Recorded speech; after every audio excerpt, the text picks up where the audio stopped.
Hello students, मैं हूं Mukesh Kumar Singh, chemistry faculty from Patna. Class 12th के सॉल्यूशन चैप्टर में हम बात कर रहे थे किस चीज पे? कोलिगेटिव प्रॉपर्टीज पे, जिसमें एक कोलिगेटिव प्रॉपर्टीज के बारे में ऑलरेडी हमने अपने वीडियो में डिस्कस कर रखा है। आज हम सेकंड पे बात करते हैं। कौन सा है? Elevation in boiling point. यानी आप देखिए, ये जो कोलिगेटिव प्रॉपर्टीज है, इसमें फर्स्ट था relative lowering of vapour pressure, second है आपके पास elevation in boiling point, third है आपके पास depression in freezing point, and last है आपके पास कौन सा? ऑस्मोटिक प्रेशर, जिसमें आज हम दूसरे नंबर की चर्चा करने जा रहे हैं, जिसका नाम है एलिवेशन इन बॉइलिंग पॉइंट। तो चलिए शुरू करते हैं। सेकंड नंबर का कोलिगेटिव प्रॉपर्टीज है, that is known as elevation in boiling point. देखिए यहाँ दो टर्म है आपके पास। कौन कौन सा टर्म है? फर्स्ट है आपके पास बॉइलिंग पॉइंट। जब आप बॉइलिंग पॉइंट समझ जाएंगे तब आसान तरीके से आप समझ पाइएगा कौन सा? Elevation in boiling point. तो ये दोनों को समझने के लिए सबसे पहले आपको डिफिनीशन देखना होगा किस चीज का। सबसे पहले देखिए कि बॉइलिंग पॉइंट क्या होता है। पॉइंट का मतलब होता है टेम्परेचर। जैसे ही आपसे कहा जाए point, boiling point, freezing point, तो आप क्या समझेंगे? आपको समझना होगा टेम्परेचर। तो बॉइलिंग पॉइंट एक्चुअली क्या है? एक टेम्परेचर है। तो वो किसके डिफरेंस में है? चलिए उसे हम देख लेते हैं। आप एक ग्राफ देखिए सबसे पहले। ये हमने क्या किया कि ये कैसे, ये वाई एक्सिस है, ये एक्स एक्सिस, ठीक है। वाई एक्सिस पे हमने ले लिया वेपर प्रेशर को, और एक्स एक्सिस पे ले लेते हैं किस चीज को? टेम्परेचर। जहां ये टेम्परेचर आएगा वही क्या होगा? आपका बॉइलिंग पॉइंट होगा। ये जो एटमॉस्फेरिक प्रेशर होता है आपका क्या होता है? कांस्टेंट होता है। इस जगह पे हमने ले लिया कौन सा? एटमॉस्फेरिक प्रेशर, ठीक है। पिछले वीडियो में आपने जब relative lowering of vapour pressure पढ़ा था, तो उसमें आपको पता होगा कि every liquid has its constant value of vapour pressure and it does not depend on the nature of the solid and size of the container. तो चलिए देखते हैं हम कि सारे जितने भी लिक्विड हैं सबों का एक कांस्टेंट क्या होता है? वेपर प्रेशर होता है। किसी का वेपर प्रेशर मान लीजिए कि यहाँ है, ठीक है। जैसे जैसे आप टेम्परेचर को बढ़ाते जाइएगा वैसे वैसे उसका क्या होता चला जाएगा? वैसे वैसे उसका वेपर प्रेशर भी क्या होता चला जाएगा? बढ़ता चला जाएगा, ठीक है। तो एक आप देखिएगा एक पॉइंट, इस पॉइंट पे आपने क्या देखा कि किसी लिक्विड का ये जो वेपर प्रेशर है, ऐसे हमने इंक्रीज करवाते गया। कैसे? जैसे जैसे टेम्परेचर आपका बढ़ता गया वैसे वैसे वेपर प्रेशर का भी वैल्यू बढ़ता चला गया। बढ़ते बढ़ते बढ़ते एक ऐसा पॉइंट मिला जहां आप देखें क्या कि वेपर प्रेशर किसी लिक्विड का और एटमॉस्फेरिक प्रेशर दोनों क्या हो गया? इस पॉइंट पे क्या हो गया? इक्वल हो गया। तो जिस टेम्परेचर पे ये फिनोमेनन हो वही होता है उस लिक्विड का बॉइलिंग पॉइंट। समझ गया होंगे? तो ये किसी एक खास लिक्विड का वेपर प्रेशर क्या था? कांस्टेंट था। हमने टेम्परेचर को धीरे धीरे धीरे धीरे क्या किया? राइज किया, धीरे धीरे बढ़ाता गया। तो जैसे जैसे हम बढ़ाते गए वैसे वैसे देखिए ग्राफ स्टीपली आगे बढ़ता चला गया, और एक पॉइंट पे कट हुआ जहाँ के एटमॉस्फेरिक प्रेशर के साथ ये मिला। तो जिस टेम्परेचर पे आपका वेपर प्रेशर किसी लिक्विड का एटमॉस्फेरिक प्रेशर के क्या हो जाए? इक्वल हो जाए, वही टेम्परेचर आपका कहलाता है क्या? बॉइलिंग पॉइंट कहलाता है। तो आप इसको आसान तरीके से आप डिफाइन भी कर सकते हैं। यहाँ ये जो एटमॉस्फेरिक प्रेशर है ये हमेशा क्या होता है? कांस्टेंट होता है। हालांकि ये हाइट के अकॉर्डिंग क्या करता है? चेंज करेगा, डेप्थ के अकॉर्डिंग भी क्या करेगा? चेंज करेगा। लेकिन एज इन लेबोरेटरी हम इसको क्या रखे हैं? कांस्टेंट रखे हैं। तो आप बॉइलिंग पॉइंट को कैसे डिफाइन कर सकते हैं? ये बहुत आसान तरीका है। कैसे? कि टेम्परेचर एट विच एक्चुअली ये बॉइलिंग पॉइंट है क्या? ये बॉइलिंग पॉइंट टेम्परेचर है, यानी हम कह सकते हैं कि temperature at which vapour pressure of a liquid becomes equal to its atmospheric pressure is called boiling point. Clear हो गया होगा? तो चलिए इस चीज को हम लिख देते हैं जल्दी से कि temperature at which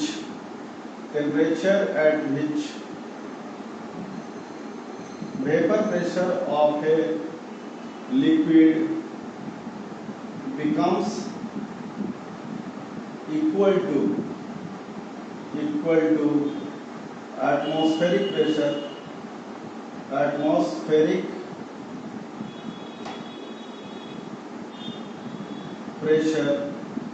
is called boiling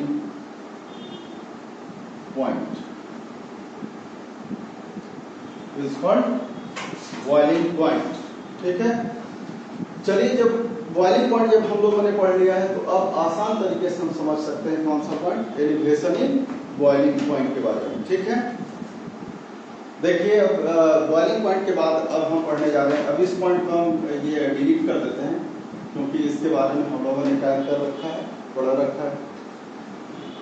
elevation in boiling point, अभी आपने देखा इस ग्राफ में एलिवेशन इन बॉइलिंग पॉइंट काफी आसान है समझने के लिए।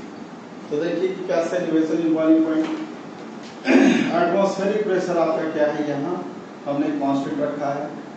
एटमॉस्फेरिक प्रेशर को यहाँ कांस्टेंट रखते हैं, ठीक है। एक्स एक्सिस पे हमने ले लिया है किस चीज को, टेम्परेचर को, और यहाँ ले लिए थे किस चीज को, वेपर प्रेशर, ठीक है। देखिए आपने क्या क्या पढ़ा है, ये एक प्योर सॉल्वेंट का यहाँ हमने लिया है वेपर प्रेशर, प्योर सॉल्वेंट का मैंने वेपर प्रेशर लिया है। तो प्योर कोई सॉल्वेंट है जैसे वाटर है, इसका भी हम टेम्परेचर बढ़ाते चले जाएंगे तो देखिए यहाँ से ये कट हुआ।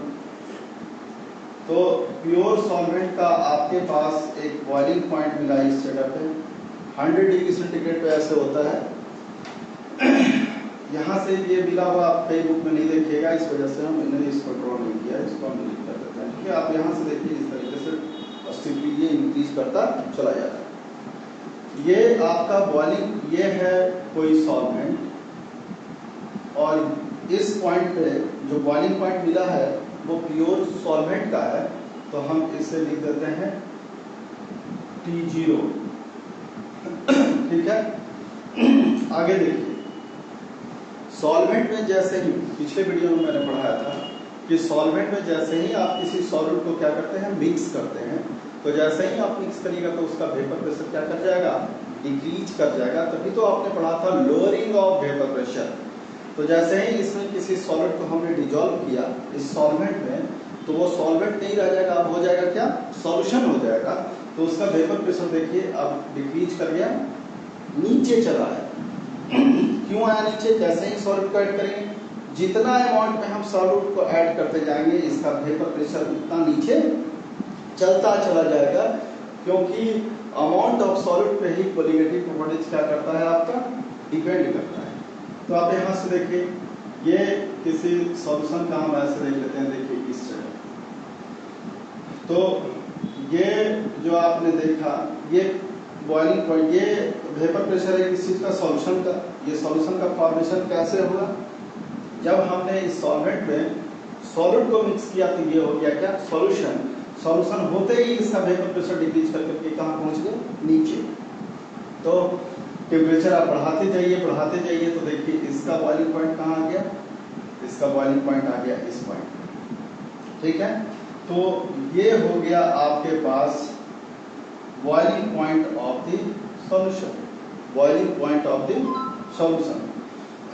कई किताबों में आप इसको देखिएगा, इसको लिखेगा टीवी नॉट, इस तरीके से करके डिनोट करेगा। आप यहाँ जो हमने लिखा है वो T0 जो है आपके पास, ये है boiling point of pure solvent, और TS जो है ये है आपके पास boiling point of solution, boiling point of solution. आप यहाँ देखिए क्या क्या आपको दिखेगा, पहले आपके पास जो बॉइलिंग पॉइंट था वो T नॉट था, 0 T0।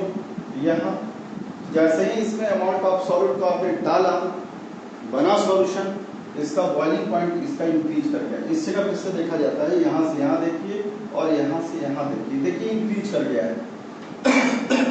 तो बॉइलिंग पॉइंट पहले कम था और बाद में जैसे ही सॉल्यूट हमने पुट किया और उसमें मिलाया, सॉल्यूशन बना, वैसे ही बॉइलिंग पॉइंट इसका क्या हुआ, बढ़ गया।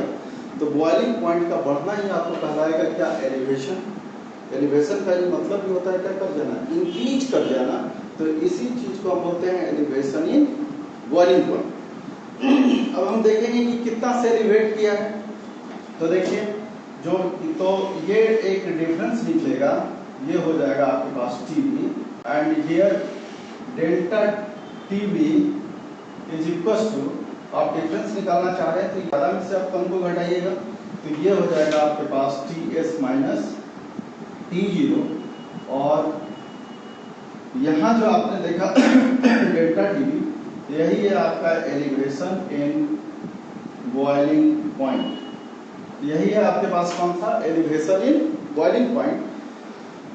तो एलिवेशन इन बॉइलिंग पॉइंट को आप आसान तरीके से क्या कर सकते हैं, डिफाइन कर सकते हैं। कैसे डिफाइन कर सकते हैं, तो difference between the boiling point of the solution and its pure solvent is known as elevation in boiling point. जो आप यहाँ देख रहे हैं उसी चीज को हम क्या कर रहे हैं, बोल भी रहे हैं। differences between the boiling point of its solution and boiling point of its pure solvent is known as elevation in boiling point। इसको आप अपने कॉपी पे नोट कर लीजिएगा, ठीक है। और देखिए आगे बढ़ते हैं इसमें से। ये तो था एलिवेशन इन बॉइलिंग पॉइंट, और कौन कौन सा फैक्टर है जिस पर बॉइलिंग पॉइंट क्या करता है, डिपेंड करता है, उसे भी हम देख लेते हैं। और क्या नजर आया है, आपने यहाँ देखा, देखिए ये है आपके पास वेपर प्रेशर का डिफरेंस और ये है आपके पास बॉइलिंग पॉइंट का डिफरेंस। तो आप लिख सकते हैं ना कि delta P is directly proportional to the delta TB, ठीक है। अगेन आपको पहले पता है पीछे से कि delta P directly proportional to होता था मोल फ्रैक्शन ऑफ सॉल्यूट, ठीक है। तो हम ये भी कह सकते हैं, हेंस आप कह सकते हैं delta TB is directly proportional to the mole fraction of solute. यानी मोल फ्रैक्शन ऑफ सॉल्यूट पर ये दोनों चीज क्या करता है, डिपेंड करता है। कौन कौन, lowering of vapour pressure and elevation in boiling point. आगे बढ़ते हैं, ये पूरा का पूरा कंडीशन है किस चीज के लिए, डाइल्यूट सॉल्यूशन के लिए। तो चलिए आगे देखते हैं, ठीक है। चलिए आगे बढ़ते हैं, सीधी बात होमवर्क वास्ते हम लोग आगे बढ़ते हैं। जो भी होगा टू द पॉइंट हम लोग पढ़ाते हैं उसको आप ध्यान में रखिएगा, ठीक है। तो इस ग्राफ को आप ध्यान से देखिए, सब कुछ क्लियर हो जाएगा। क्या क्या, जैसे एक बार वेपर प्रेशर आपने देखा कि इस पॉइंट पे है, प्योर सॉल्वेंट का होता था। जैसे ही सॉल्यूशन हुआ वेपर प्रेशर क्या हो गया, घट गया। तो आपने क्या देखा, ये इस जगह पे था तो बॉइलिंग पॉइंट इस जगह पे तो बॉइलिंग पॉइंट मिला था आपको इस जगह। आपने इससे क्या समझ पाया, देखिए जब वेपर प्रेशर आपके पास ज्यादा है तो बॉइलिंग पॉइंट का वैल्यू क्या है, कम है। बॉइलिंग पॉइंट का वैल्यू क्या हो गया है, कम गया है। और जब वेपर प्रेशर का वैल्यू कम है तो बॉइलिंग पॉइंट का वैल्यू क्या हो गया है, बढ़ गया। इससे क्या पता चला आपको कि वेपर प्रेशर का इनवर्सली प्रोपोर्शनल टू होता है कौन सा, बॉइलिंग पॉइंट। तो vapour pressure is inversely proportional to the boiling point. कई बार कई मेडिकल इंजीनियरिंग का ये सवाल है, स्टूडेंट लोग नहीं बना पाते हैं। अच्छे से पढ़ेंगे तो बनेगा, ठीक है। आगे देखिए, अभी हमने इसमें, चलिए इसको हम ये डिलीट कर लेते हैं ताकि जल्दी से हम कुछ आगे बढ़ सकें। ये देखिए इस पॉइंट, एटमॉस्फेरिक प्रेशर हमने लिया है यहाँ इस जगह। ये मान लिया है कि अर्थ के सरफेस पे आपका एटमॉस्फेरिक प्रेशर है, लेकिन जैसे ही हम धीरे धीरे माउंटेन पे चले जाते हैं तो एटमॉस्फेरिक प्रेशर क्या होता चला जाता है, घटते चला जाता है। तो देखिए एटमॉस्फेरिक प्रेशर हम घटा दिए, नीचे कर दिए। और ये प्योर हम कोई सॉल्वेंट ले लेते हैं, प्योर सॉल्वेंट। तो आप देखिएगा क्या कि जैसे जैसे आप टेम्परेचर बढ़ाते जाइएगा, देखिए ऐसे इफेक्ट होगा। तो जिसका एटमॉस्फेरिक प्रेशर कम था, ये कम है। कम कैसे हम कहेंगे, आप नीचे से देखिए, ये वैल्यू कम है, ये वैल्यू क्या है, ज़्यादा है। तो इसका पॉइंट बॉइलिंग पॉइंट इस जगह पे और इसका बॉइलिंग पॉइंट आपको मिला इस जगह। इससे आपको क्या पता चला? इससे पता चला कि जिसका एटमॉस्फेरिक प्रेशर कम है उसका बॉइलिंग पॉइंट कम, जिसका एटमॉस्फेरिक प्रेशर ज़्यादा है उसका बॉइलिंग पॉइंट भी क्या हो गया, ज़्यादा हो गया। तो हम कह सकते हैं कि ये डायरेक्टली प्रोपोर्शनल हो गया। तो एटमॉस्फेरिक प्रेशर जो होता है, atmospheric pressure directly proportional to होता है आपका किस चीज का, बॉइलिंग पॉइंट का। इससे रिलेटेड कई सवाल आपसे पूछा जाता है कि पहाड़ों पे खाना बनाना आसान नहीं होता है, क्यों? आप इसी से आंसर कर सकते हैं। प्रेशर कुकर में खाना जल्दी बन जाता है, क्यों? आप इसी से आंसर कर सकते हैं। प्रेशर कुकर में आपका जो इंटरनल एटमॉस्फेरिक प्रेशर है वो इंक्रीज कर जाएगा, बॉइलिंग पॉइंट इंक्रीज करेगा, तो जो ग्रेन्स हैं उसको टेम्परेचर ज़्यादा मिलेगा, खाना जल्दी बनेगा। आप पहाड़ों पे चले जाइएगा, जो पानी आपके पास बॉयल होना चाहिए था 100 डिग्री सेंटीग्रेड पे, वो 60 पे 80 पे ऐसे वो क्या करेगा, बॉयल करेगा। तो ऐसे वो ऐसे सिचुएशन में क्या होगा, खाना देरी से बनता है। तो आप इसको ध्यान से अपनी किताब को भी थोड़ा सा खोला करिए, कभी कभी पढ़ा करिए, ठीक है? ये समझ में आ गया होगा। आगे बढ़ते हैं रॉल्स लॉ के बारे में regarding elevation in boiling point, जिसपे आप ढेर सारे न्यूमेरिकल्स को क्या कर सकते हैं, सॉल्व कर सकते हैं, ठीक है? तो देखिए अब हम आगे बढ़ते हैं, Rawls law of elevation in boiling point की तरफ बढ़ते हैं, ठीक है? ये एक्चुअली हम लोग पढ़ रहे हैं कोलिगेटिव प्रॉपर्टीज। कोलिगेटिव प्रॉपर्टीज होता है डाइल्यूट सॉल्यूशन का प्रॉपर्टीज होता है, कौन? Colligative properties.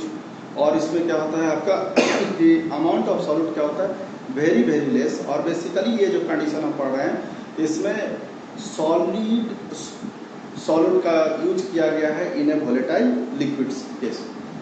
तो देखिए रॉड्स का कहना था कि एलिवेशन इन जो बॉइलिंग पॉइंट होता है वो डायरेक्टली प्रोपोर्शनल टू होता है molality of the solution. Small is the representation of the molality. Directly proportional को आप हटाइएगा तो आप क्या करिएगा, delta T is equal to K constant sorry K B से क्या करिएगा, मल्टीप्लाई करिएगा। तो ये है आपका रॉल्स लॉ। देखिए एम है आपके पास कौन, ये है मोलिलिटी ऑफ द सॉल्यूशन, ठीक है? मोलिलिटी में आपने पढ़ा होगा M equal to A into 1000 divided by B into m1. Here A is the weight of solute in gram, B is the weight of solvent in gram, m1 is the molecular weight of the solute, and here a small m is the molality of the solution. Kb इसको बोलते हैं molar elevation constant, ठीक है? और इसको हम क्या बोलते हैं, इवेलियोस्कोपिक कांस्टेंट।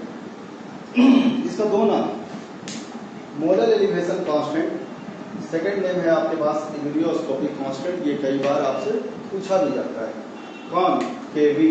आप देखिए केवी को कैसे डिफाइन कर सकते हैं, आपने पढ़ा delta TV is equal to KV M, तो आप केवी को पढ़ सकते हैं ना डेल्टा टीवी बाई एम, ठीक है? सॉरी हाँ पढ़ सकते हैं।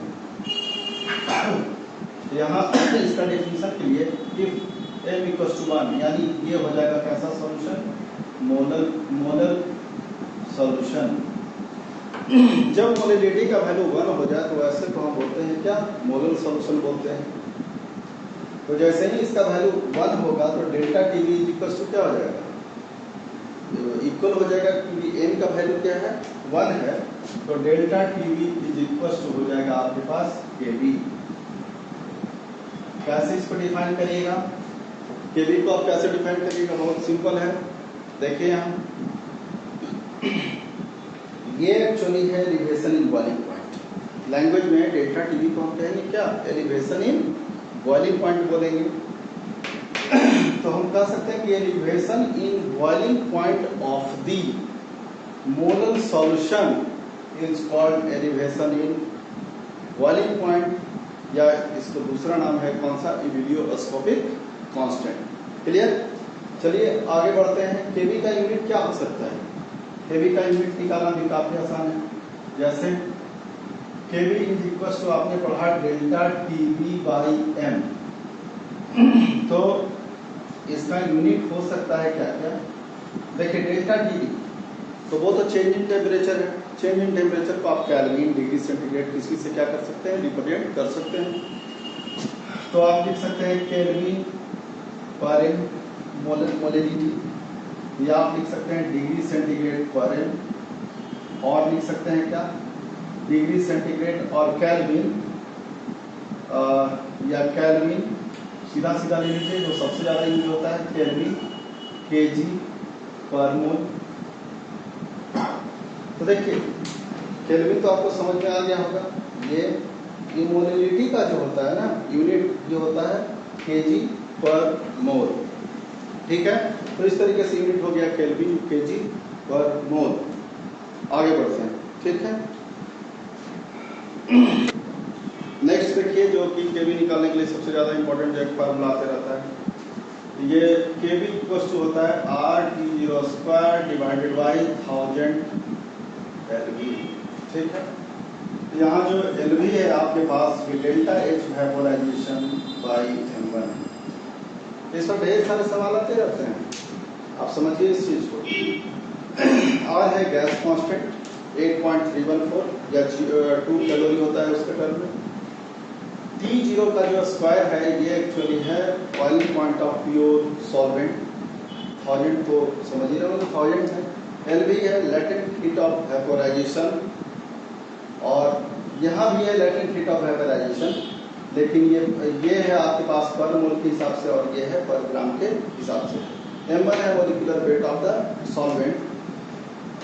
तो जितना भी आपने अभी डेरिवेशन देखा और ये सब काफ़ी इम्पोर्टेंट है, इस पर बेस्ड जितना भी न्यूमेरिकल है हम अपने क्लासरूम में आपको क्या करेंगे कि इसका PDF प्रोवाइड करेंगे या नोट्स प्रोवाइड करेंगे, उससे जितने भी सवाल है आप उससे बनाइए। तब तक के लिए थैंक यू।